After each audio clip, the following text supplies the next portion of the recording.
حدیثوں کے اندر حضرت سمیہ رضی اللہ تعالی عنہ کہا جاتا ہے، یاد کیا جاتا ہے۔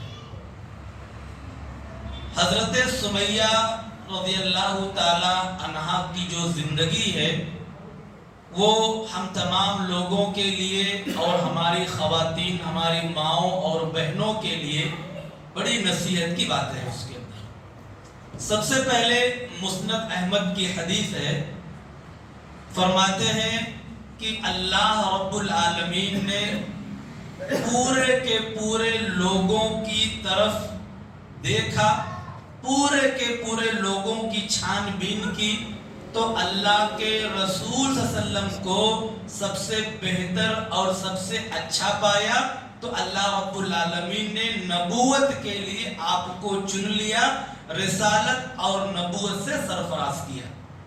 پھر اس کے بعد دوبارہ لوگوں کے دلوں کو دیکھا، جتنے لوگ تھے پوری دنیا میں تمام کے تمام لوگوں کی طرف دیکھا، تو چھان بین کی تو صحابہ کرام کے دلوں کو سب سے اچھا پایا، اور پھر ان کو اپنے نبی کی صحبت عطا فرمائی، ان کو صحابہ کرام کا مقام عطا فرمائی۔ پتہ کیا چلا مسند احمد کی حدیث سے؟ اس روئے زمین پر سب سے افضل جو ہے وہ اللہ کے رسول صلی اللہ علیہ وسلم ہے، اللہ رب العالمین کے بعد، اور نبی کے بعد، انبیاء کرام کے بعد سب سے بہترین جماعت اگر کوئی اس روئے زمین پر ہے وہ صحابہ کرام کی اور صحابیات کی ہے۔ لکھا ہے مورخین نے کہ اگر کسی انسان کے دل میں صحابہ کرام کے تعلق سے نفرت ہے یا صحابہ کرام کے بارے میں وہ سننا اور جاننا نہیں چاہتا ہے، تو اس کا ایمان جو ہے مشکوک ہے، یعنی وہ مومن ہے کہ نہیں ہم شک کر سکتے ہیں، جو صحابہ کرام کے بارے میں شک کرے گا۔ تو یہ جو داستان ہے ایک چھوٹی فیملی ہے، ایک باپ ہے، ایک بیٹا ہے اور ایک ماں ہے، یہ تین لوگوں کی کہانی ہے۔ سنیے، سب سے پہلے یمن سے تین بھائی آتے ہیں، حارث، مالک اور یاسر۔ یہ تین بھائی جو یمن کے رہنے والے تھے، مکہ شہر میں گھومنے اور ٹہلنے کے لیے آتے ہیں، وہاں کا ماحول ان کو دیکھ کر کے گھوم کر کے چلے جاتے ہیں۔ ایک جو ہے یاسر، یہ یاسر رک جاتے ہیں اور باقی دونوں بھائی واپس یمن چلے جاتے ہیں۔ جب یاسر رک جاتے ہیں تو حضرت ابو حذیفہ رضی اللہ تعالی عنہ جو ہے ان کی کیا ہے ضمانت ان کو مل جاتی ہے، ان کے طفیل سے یا ان کی ضمانت میں وہ مکہ شہر میں رہنے لگتے ہیں۔ مکہ شہر میں رہتے رہتے حضرت ابو حذیفہ رضی اللہ تعالی عنہ جو ہے ان کے پاس ایک بہت ہی بہترین اور سلیقہ مند اور اچھی ہونہار لونڈی تھی، تو اس کا نام سمیہ ہے۔ حضرت سمیہ رضی اللہ تعالی عنہ کی شادی حضرت حذیفہ جو یمن سے آئے تھے، حضرت یاسر، ان سے شادی کرا دیتے، شادی ہو جاتی ہے، اور حضرت یاسر اور ان کی بیوی حضرت سمیہ مکہ کے اندر آرام سے زندگی گزارتے ہیں۔ اس کے بعد کیا ہوتا ہے؟ اللہ کے رسول صلی اللہ علیہ وسلم کو نبوت ملتی ہے، نبوت سے سرفراز ہوتے ہیں، ایمان کی جو روشنی ہے وہ مکہ میں دھیرے دھیرے لوگوں کی طرف جب پھیلتی ہے تو ان 7 لوگوں میں حدیث کے اندر آیا ہے کہ 7 لوگوں سے اسلام شروع ہوا ہے۔ ان 7 لوگوں میں حضرت سمیہ رضی اللہ تعالی عنہ اور ان کے بیٹے حضرت عمار رضی اللہ تعالیٰ عنہ بھی 7 لوگ ہیں۔ پورے اسلام کی تعداد ہی 7 ہے۔ ابھی 7 لوگوں میں ماں کا نام سمیہ ہے اور ان کے جو بیٹے کا نام ہے وہ عمار ہے۔ ان لوگوں نے اسلام قبول کر لیا، اور اسلام قبول کرنے کے بعد اپنے دل کو توحید کی روشنی سے معمور کر لیا۔ بعد میں ان کے شوہر یاسر بھی اسلام قبول کر لیتے ہیں۔ اب کیا ہوتا ہے کہ اللہ کے رسول صلی اللہ علیہ وسلم کو مکہ کے لوگ زیادہ تکلیف اس لیے نہیں پہنچا پاتے